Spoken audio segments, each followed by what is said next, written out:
इस समय हमारे साथ में एक वरिष्ठ नेता भाजपा के कालिदास कोलंबकर जी है, जिन्होंने के मुंबई पुलिस की जो वसाहत हैं, जो जहाँ पे ये लोग रहते हैं, मुंबई पुलिस में जो काम करते हैं, कार्यरत जो अधिकारी हैं, उनके घर के लिए काफ़ी लंबी लड़ाई जो है उन्होंने लड़ी। वजह थी कि बहुत छोटा सा आशियाना और बड़ा परिवार, ड्यूटी करके डबल टिबल ड्यूटी करने के बाद में जब थक हार कर वो पुलिस अधिकारी अपने घर आता है आराम करने के लिए, एक कमरे का एक रूम जिसमें के सह परिवार, उसके बच्चे, पत्नी और अगर बूढ़ी माँ बाप हैं तो वो भी उसी घर में रहने के लिए मजबूर रहते हैं।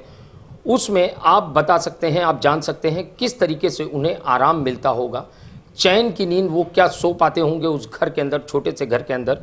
मेरे साथ में इस समय कालिदास कोलंबकर जी है। कालिदास सर, आपने काफ़ी लंबी लड़ाई जो है पुलिस में जो काम कर रहे हैं अधिकारी हैं उनके लिए लड़ी, उनके घरों के लिए लड़ी। सर, ये लड़ाई कहाँ तक पहुँची?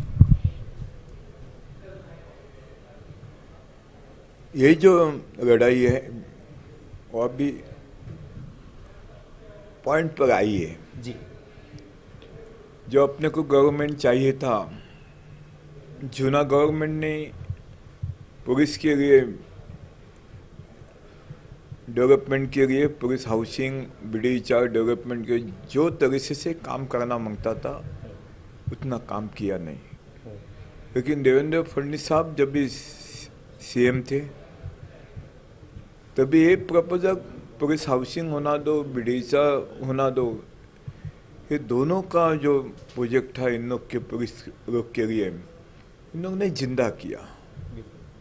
शिवशाही गवर्नमेंट जब भी थी तभी 300 कारपेट पुलिस लोग को देने का वादा किया था वो टाइम में। लेकिन देवेंद्र फडणवीस साहब जब भी CM बनने के बाद 500 कारपेट का अनाउंस किया, सब इनोसी सब दिया साहब ने BD4 के बारे में। और आइए सब बैठिए जरा, पुलिस हाउसिंग चालू आहे जरा, तुमच्याशिवाय ते कोणी कधीच नेणार नाही एवढी खात्री आहे। तो पुलिस हाउसिंग के बारे में ये जो डेवलपमेंट हो देवेंद्र फडणवीस साहब ने किया है। और अभी अपना गवर्नमेंट आया है और देवेंद्र फडणवीस साहब और अभी के मुख्यमंत्री शिंदे साहब ये काम करने के लिए पीछे लगे हैं और 6-7 दिन में वो जॉइंट मीटिंग लेके इसके बारे में वो फाइनल फैसला हो जाएगा।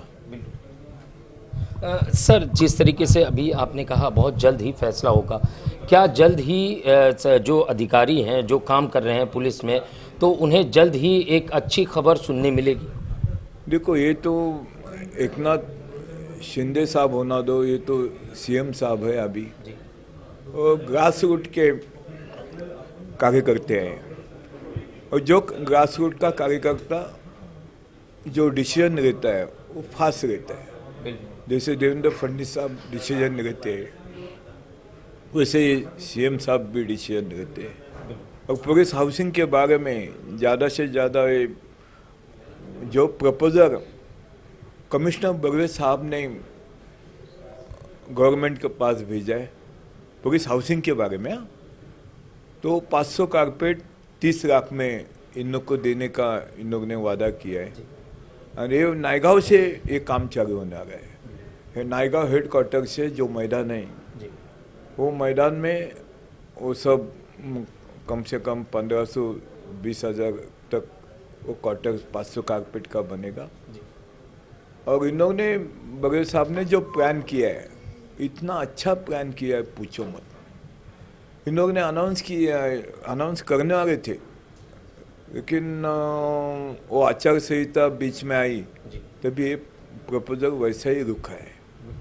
वो प्रपोजल अनाउंस करने का बाकी है। देवेंद्र फडणवीस साहब मेरे को 4 दिन का मुदत दिया था, लेकिन 2 दिन में आचार संहिता वो टाइम में लगने के बाद काम ऐसा ही रुका था।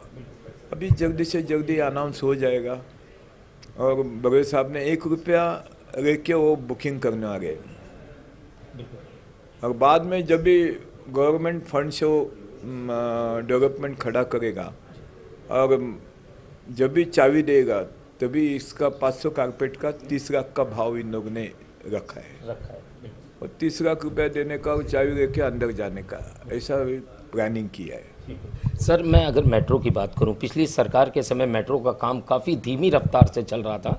इस बार जनता ने एक आशंका जताई है, एक जनता के मन में एक विचार पनपा है कि जिस तरीके से पिछली सरकार जो देवेंद्र फडणवीस की सरकार थी उस समय जिस तेज़ी से मेट्रो का काम चल रहा था, क्या इस बार जब दोबारा सरकार बनी है क्या उसी तेज़ी से मुंबई को जोड़ने का काम होगा?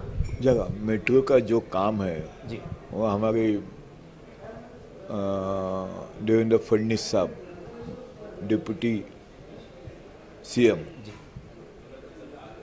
इन लोग का ये काम है। इन लोग ने ये काम आगे बढ़ाया है और फ्यूचर में भी फडणवीस साहब अभी शिंदे साहब दोनों ही बढ़ाने वाले हैं और काम जनता को जो मांगता है वो करने वाले हैं वो।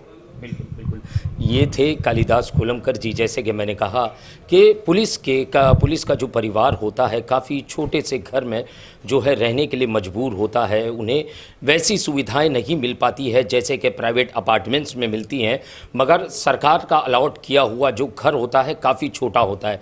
जैसे मैंने कहा कि एक परिवार में अगर एक पुलिस अधिकारी है, उसकी पत्नी है और कुछ बच्चे हैं, अगर उसके साथ साथ माता पिता भी आ जाए तो उस घर में आप ही जान सकते हो कि पैर फैलाने भर की जगह नहीं रहती है। वहीं कहीं ना कहीं कालिदास कोलंबकर जी जैसे नेताओं ने इस चीज़ का जो है निर्णय लिया कि ऐसे अधिकारी जो कि मजबूरी में इतने छोटे से आवास में रहने के लिए मजबूर हैं, उन्हें एक बेहतरीन घर मिले, एक बेहतरीन जो है उनके सपनों की छत मिले जिसके नीचे वो अपने परिवार के साथ रह सके, ताकि उनका और उनके आने वाले बच्चों का जो फ्यूचर हो बेहतर हो। जिस तरीके से दिन रात वही पुलिस अधिकारी हमारी सेवाओं में लिप्त रहते हैं और किसी भी समय, चाहे वो मानसून हो या कोई भी मौसम हो या कोई भी समय हो, वो हमारी सुरक्षा के लिए जो है चाको चौबंद रहते हैं। ऐसे लोगों का भी ख्याल रखना हमारा दायित्व बनता है और ऐसे ही नेताओं के जरिए जो है जिस तरीके से इनका मनोबल बढ़ाने का काम किया गया है वो अपने आप में सराहनीय है। कैमरामैन साटविलकर के साथ शैक्षिक की report, the daily India news, Mumbai.